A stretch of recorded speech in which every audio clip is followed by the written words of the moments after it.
ایک مرتبہ اجمیر کے حاکم نے ایک شخص کو جو کہ بے گناہ تھا، بے قصور تھا، اس کو سولی پر چڑھا دیا۔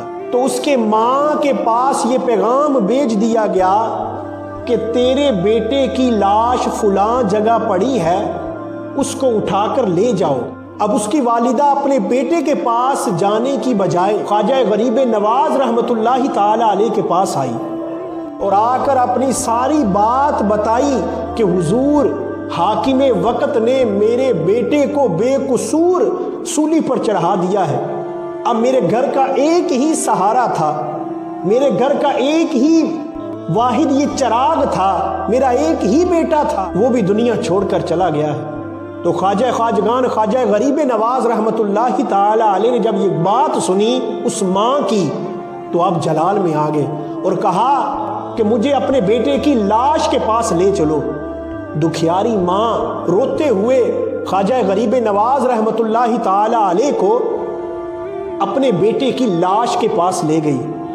جب خواجہ غریب نواز رحمۃ اللہ تعالی علیہ اس لاش کے پاس پہنچے تو آپ نے ارشاد فرمایا، اے قتل ہونے والے انسان، اگر تجھے حاکم وقت نے بے گناہ بے قصور سولی پر چڑھایا تھا تو اللہ تبارک و تعالی کے حکم سے کھڑا ہو جا۔ جیسے ہی آپ نے اپنی مبارک زبان سے یہ جملہ نکالا تو لاش کے اندر حرکت ہونا شروع ہو گئی۔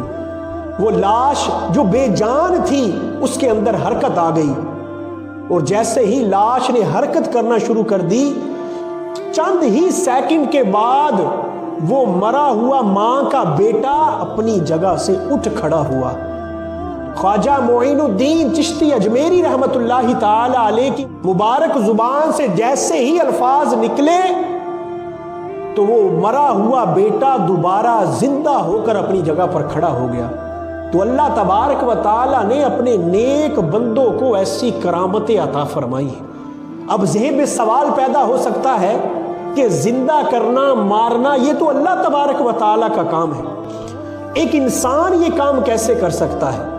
یہ تو اختیار اللہ تبارک و تعالیٰ کے ہاتھ میں ہے کہ چاہے کسی کو موت دے، چاہے کسی کو زندگی دے۔ یہاں پر میں ان لوگوں کے اس سوال کا جواب اس طرح دینا چاہوں گا کہ واقعی فاعل حقیقی جو ہے، حقیقی زندگی دینے والی ذات، موت دینے والی ذات اللہ تبارک و تعالیٰ کی ہے، لیکن اللہ تبارک و تعالیٰ نے اپنے نیک بندوں کو کچھ اختیارات عطا فرمائے ہوتے ہیں۔ اب میں آپ کو اس پر ایک دلیل دینا چاہوں گا کہ حضرت عیسیٰ روح اللہ علی نبینا وعلیہ الصلاۃ والسلام کے بارے میں قرآن پاک میں آتا ہے 3 پارے کے اندر کہ آپ مٹی کا ایک پرندہ بناتے تھے اور پرندہ بنانے کے بعد اس کے اندر پھونک مارتے تھے تو اللہ تبارک و تعالیٰ اس پرندے میں جان ڈال دیتا تھا۔